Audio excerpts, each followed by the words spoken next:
നമ്മൾക്ക് അരുൺ കൊടുങ്ങൂരിലേക്ക് പോകണം. അരുൺ, അവിടെ ബെയിലി പാലത്തിൻ്റെ നിർമ്മാണം നടക്കുന്ന സ്ഥലത്ത് നിന്നാണ് ഇപ്പോൾ മനോജ് തത്സമയം വിവരങ്ങൾ നൽകിയത്.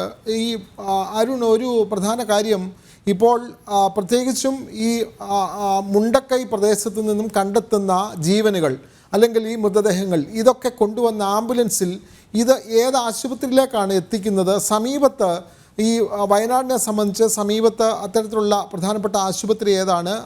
എങ്ങോട്ടേക്ക് കൊണ്ടുവന്നാണ് തുടർ ചികിത്സ വേണമെങ്കിൽ അങ്ങനെ, അല്ലെങ്കിൽ മരണപ്പെട്ടവരാണെങ്കിൽ മറ്റ് നടപടിക്രമങ്ങൾ, പോസ്റ്റ്മോർട്ടം അടക്കമുള്ള നടപടിക്രമങ്ങൾ, ഇതെങ്ങോട്ടേക്കാണ് ഇവിടുന്ന് രക്ഷപ്പെടുത്തി അല്ലെങ്കിൽ ഇവിടുത്തെ രക്ഷാദൗത്യം പൂർത്തിയാക്കി പുറത്തെടുക്കുന്നവരെ എങ്ങോട്ടേക്കാണ് കൊണ്ടുപോകുന്നത് അരുൺ?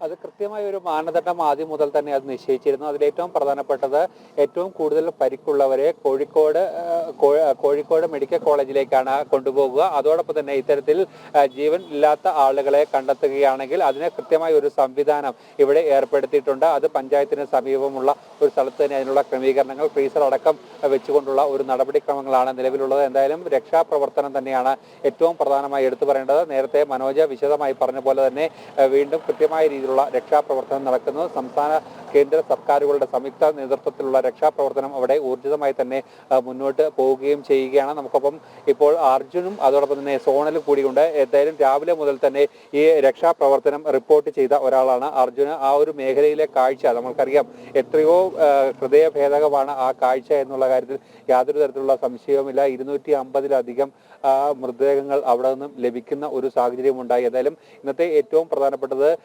സൈന്യം നടത്തുന്ന ആ ഒരു പ്രവർത്തനം തന്നെ, ആ പാലം നിർമ്മിക്കുക എന്നുള്ളത് തന്നെയല്ലേ ഏറ്റവും പ്രധാനപ്പെട്ട കാര്യം.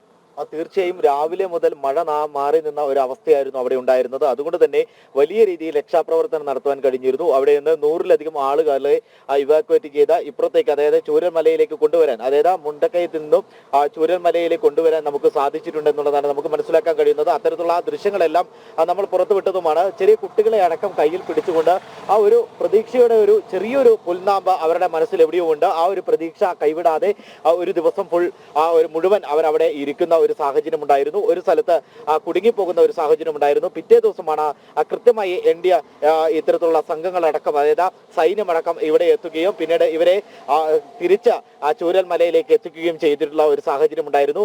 പിന്നീടാണ് കൂടുതൽ രക്ഷാപ്രവർത്തനത്തിലേക്ക് സൈന്യം ഇറങ്ങിയത്. സൈന്യം പിന്നീട് നേരെ മുണ്ടക്കയ ഭാഗത്തേക്ക് പോകുന്ന ഒരു സാഹചര്യം ഉണ്ടാകുന്നു. ആ സമയത്ത് നമ്മളും ആ സൈന്യത്തോടൊപ്പം അനുഗമിച്ചിരുന്നു.